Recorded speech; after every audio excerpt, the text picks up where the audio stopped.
आम्हाला डॉक्टर बघू देऊन नाही राहिले. आम्हाला का झालं, मेली आहे का जिवंत आहे कळू देऊन राहिले का? मी 2 वर्ष काम केलं आहे तिथं. या तुम्ही कोणी शिकल्या सवरल्या काहीच नाही, फक्त काम करा ना, टार्गेट द्या. दोन दिवसाचं बी राहिलं तरी टार्गेट मागते आणि 2 वर्षाचं राहिलं तरी टार्गेट मागते. नागपूर जिल्ह्यातील काळमेश्वर जवळील राऊळगाव आज रक्ताने माखलं.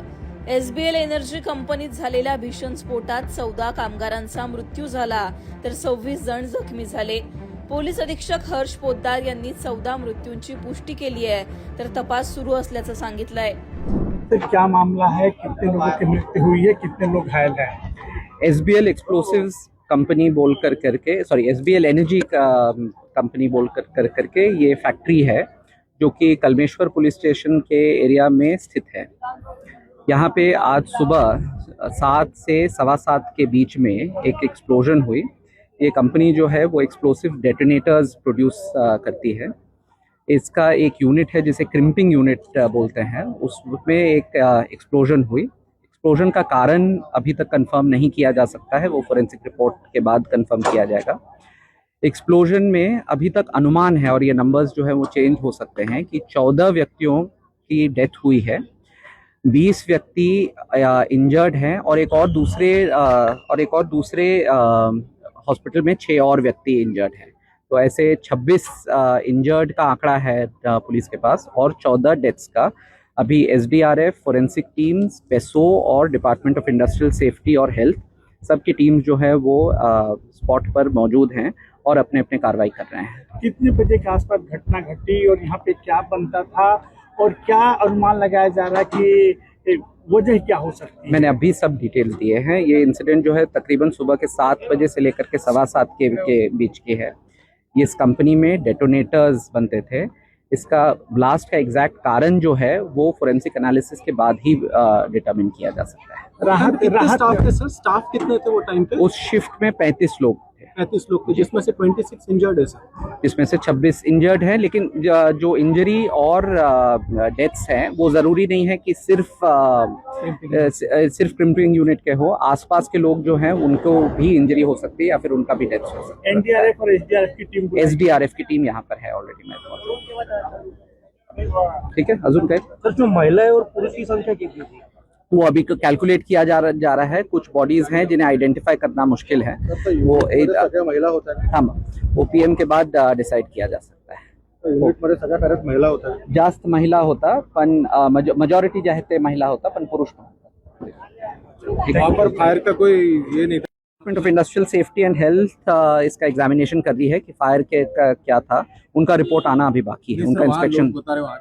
हाँ, पर इसका कॉन्फर्मेशन हम तभी कर सकते हैं. एक सेकंड. इसका कॉन्फर्मेशन तभी किया जा सकता है जब department of industrial safety site को एग्जामिन कर करके हमें उसके बारे में रिपोर्ट दें.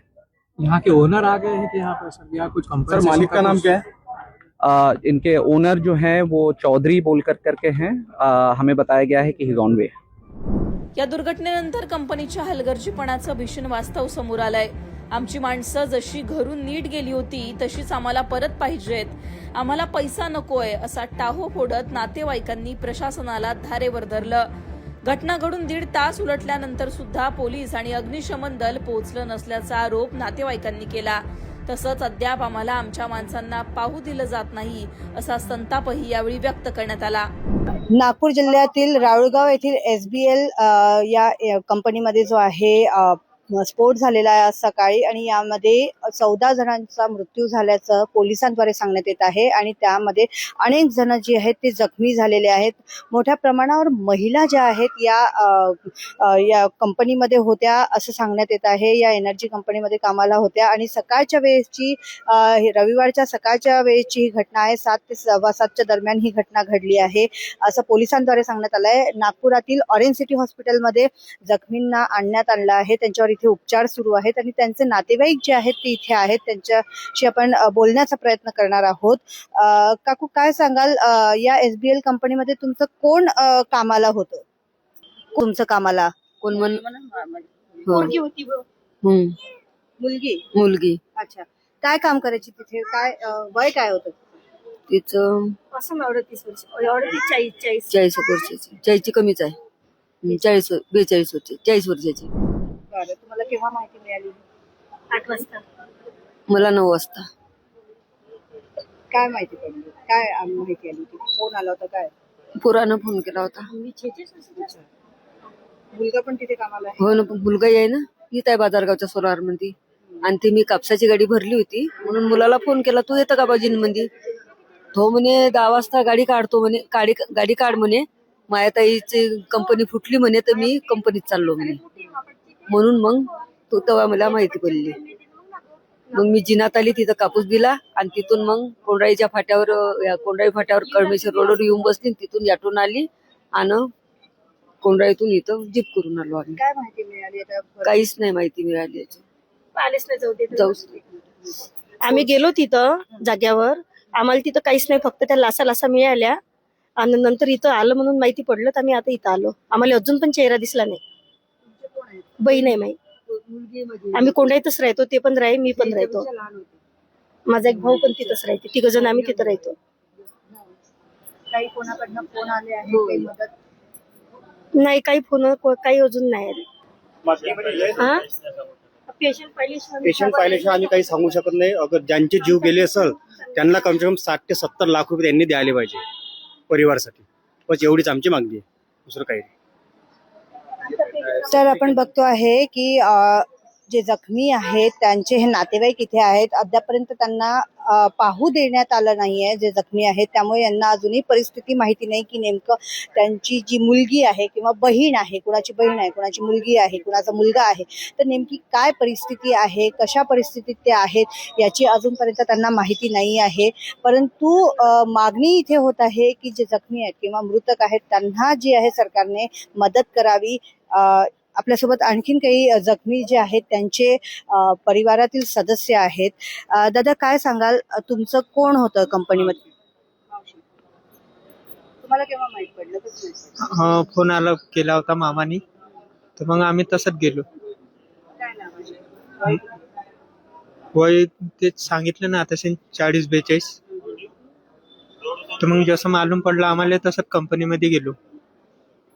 तर म्हणजे पाले काही भेटलं नाही तिथं, असं बॉड्या काढत होत्या आणि नेत होते. सेफ्टी वगैरे काही? इथे सेफ्टी गिफ्टी काही राहत नाही, जसे गेले तसेच कामाला लावतात. आणि प्रोडक्ट वाढून दिलं होतं त्यांनी, काम नाही केलं, लवकर लेट जर झालं शिवा गाडी देत होते. आणि माझी आई आहे, ते सकाळी 5 वाजता टिफिन घेऊन कंपनीत गेली. ते आला 7 वाजता फोन आला, परत आम्ही तिथे गेलो पाहायला, तर अजून त्यांनी आम्हाला काही दाखवलं नाही आणि आम्हाला भेटू पण नाही देत. माझी आई आहे ती म्हणून कशी म्हणून आहे ना, मी 2 वर्ष काम केलं आहे तिथं. या तुम्ही कोणी शिकल्या सवरल्या काहीच नाही, फक्त काम करा ना, टार्गेट द्या. 2 दिवसाचं बी राहिलं तरी टार्गेट मागते आणि 2 वर्षाचं राहिलं तरी टार्गेट मागते. 50-50 डबे टार्गेट मागते. इन्सुलिटीसाठी अलग डबे मारायला लावते आणि इन्सुलिटी देतो म्हणून ते बी देत नाही. हा, काहीच नाही. ते एवढी म्हणून पोरगी नाही. हा, तिथं हे बारूद बनते तिथं. हे म्हणजे पोरीचं आता रोशनी उमाटेचं हे झालंय. हा, लहानसाच मुलगा आहे तिचा. दोन्ही नवरा बायको 5 वाजता कंपनीत जाते. काहीच नाही, हे नाही तिथं सुविधा म्हणून काहीच नाही आहे. मी बी काम केलं आहे अमीन मध्ये. हे माझी पुतणीच लागते नाही, तिची बहीण आहे. काहीच नाही, अजून इलाज चालूच व्हायचा आहे. त्या आता तिच्या आईचा अंगठा घेतलाय, अजून ते तशीच पडून आहे. अजून मी तिथं पाहू नाही देत, काहीच नाही. काहीच नाही, ते अजूनही चालू आहे, अजूनही पडून आहे. आता तिच्या आईचा अंगठा घेतलाय. बघू द्यायला पाहिजे ना, एक जण तरी बघू द्यायला पाहिजे ना. एकही जणाले बघू देऊन नाही राहिले. रिॲक्शन होती म्हणते. कोणतं रिॲक्शन? आम्ही का कोणाला ढिकून आलो काय? दुरून तर पाहू द्या उलीचं. म्हणाले समाधान, हे लहानचं पोरगं सकाळपासून लढून राहिलं, अन्न नाही त्या पोराच्या पोटामध्ये. हे आहे का, जशी होती तशी ते करून देईन का कंपनीवाले? पैशाचं काही करायचं नाहीये. तिचा परफेक्ट इलाज झाला पाहिजे ना, आम्हाला बघू द्यायला पाहिजे. आम्हाला डॉक्टर बघू देऊन नाही राहिले. आम्हाला काय झालं, मेली आहे का जिवंत आहे कळू देऊन राहिले का? आज आम्ही 9 वाजता 10 वाजता बसून इथं बसलो, कोण पाहून देऊन राहिलं आम्हाला? हे रिक्वेस्ट करा तुम्ही त्याला, डॉक्टर लोकांना काही यायला, पेशंटला बघू द्या म्हणून. आणि मालकाला सामने या म्हणा इथं. आमची एवढीच मागणी आहे. याच्या अलावा काही नाही. आम्हाला पैशाचं काही नाही करायचं. जरलं तिचं मास वापस येणार आहे का? ते मेली ते वापस येणार आहे का? पैशाला चटणार आहे का? का करणार आहे? आमचं पेशंट जसं चांगलं होतं तसं करून द्यावं द्यायनं, आमची एवढी मागणी आहे. आणि मालकाने इथं या डायरेक्ट त्याच्यात जवळ गेलो, जाऊ द्या अंदर. आला का समोर सिरी फोनवर बोलून राहिला. खूपच प्रोडक्शन वाढून दिलं आहे लोकांना. कोणाला खायला नाही भेटत का काही नाही भेटत. आम्हाला पैशाचं काही करणं नाही, आमचा जीव पाहिजे बस. पैशाचं काही करायचं नाही आम्हाला, जशी होती तशी वापस आणून बस द्यावं. तितकंच पाहिजे. 2 पोरं आहे तिले, सेफ्टी म्हणून सुद्धा त्या कंपनीमध्ये काहीच नाहीये. बारूद कंपनी घाई घाई झाले त्या रोड सुद्धा नाही त्या कंपनीमध्ये. जाताना का पडणार आहे का? आम्हाला बाकी काही पाहिजे नाही, आम्हाला पैशाचं बी काही करा नाही लागत बस. तर आपण बघतो आहे कोणाची आई, कोणाची बहीण, कोणाची मुलगी आणि अशाच प्रकारे अनेक जण इथे जखमी जे आहेत ते इथे भरती करण्यात आलेले आहेत. अद्यापपर्यंत परिस्थिती नेमकी काय आहे जखमींची ही त्यांच्या नातेवाईकांना कळलेली नाही आहे. आणि सांगण्यात येत आहे की सेफ्टी किंवा सुरक्षेच्या कुठल्याही तिथे ज्या व्यवस्था असायला हव्यात त्या तिथे नाही आहेत असं देखील सांगण्यात आलेलं आहे. आणखीन काही लोक आहेत जे जखमी परिवारातील सदस्य आहेत, त्यांचे नातेवाईक आहेत, त्यांच्याशी आपण बातचीत करणार आहोत. खरं तर बोलायला घाबरत आहेत, कारण ज्याप्रमाणे अचानक ही घटना घडली त्यानंतर दवाखान्यात आणण्यात आलेला आहे अनेक जखमींना. आणि 14चा आकडा जो आहे, मृतकांचा 14 असा आकडा आहे. आणि ज्याप्रमाणे यांनी ही ती सगळी परिस्थिती तिथली पाहिली त्यानंतर बोलायला त्यांना हिंमत होत नाहीये की नेमकं काय बोलावं कॅमेरा समोर किंवा मीडिया समोर येऊन. त्यामुळे ते सध्या आपल्या दुःख अशा अवस्थेत असल्यामुळे कोणी बोलायला लवकर तयार होत नाहीये. परंतु राज्य शासनाद्वारे जी आहे ती मदत करण्यात आलेली आहे. मुख्यमंत्र्यांकडनं 5 लाखांचा निधी जो आहे तो देण्यात आलेला आहे असं घोषणा जी आहे मुख्यमंत्र्यांद्वारे करण्यात आलेली आहे. त्यांनी तसं ट्विट देखील केलेलं आहे. आणि अजून आता या प्रकरणामध्ये काय अपडेट्स आणखीन समोर येतात हे बघण्यासारखं असणार आहे. सध्या पोलिसांद्वारे सांगण्यात आलंय की 14 जण जे आहेत ते मृत या स्फोटामध्ये झालेले आहेत आणि 26 जण जे आहेत ते भरती आहेत, म्हणजे ते जखमी आहेत आणि त्यांना नागपुरातील हॉस्पिटलमध्ये भरती करण्यात आलं आहे. त्यातलंच एक ऑरेंज सिटी हॉस्पिटल, तिथे आपण बघितलं की जखमींना आणण्यात आलेलं आहे. आणि हे सगळे त्यांचे नातेवाईक इथे आपल्याला पाहायला मिळत आहे. त्यांना देखील अचानक ह्या सगळ्या गोष्टीबद्दल कळल्यामुळे त्यांच्यात बोलण्याची हिंमत कोणामध्ये नाहीये, त्यामुळे ते सध्या बोलायला असमर्थ आहेत. आणि आता बघण्यासारखं असणार आहे की नेमकं मागे पण आपण बघितलं बाजारगावच्या सोलार या कंपनीमध्ये स्फोट झाला होता, त्यानंतर मृतकांना न्याय मिळाला की नाही आणि त्यानंतर आता पुन्हा हा स्फोट झालाय. त्यामुळे राज्य शासन देखील कुठल्या प्रकारचे पावलं उचलतं किंवा काय भूमिका घेतं, सुरक्षेच्या ज्या व्यवस्था असायला हव्यात, सुरक्षेच्या व्यवस्था होत्या की नाही, या सगळ्या गोष्टी आता तपासामध्ये समोर येतील आणि त्यानंतर नेमकी काय कारवाई होते हे आता बघण्यासारखं असणार आहे. क्षितिजा देशमुख, लोकमत, नागपूर.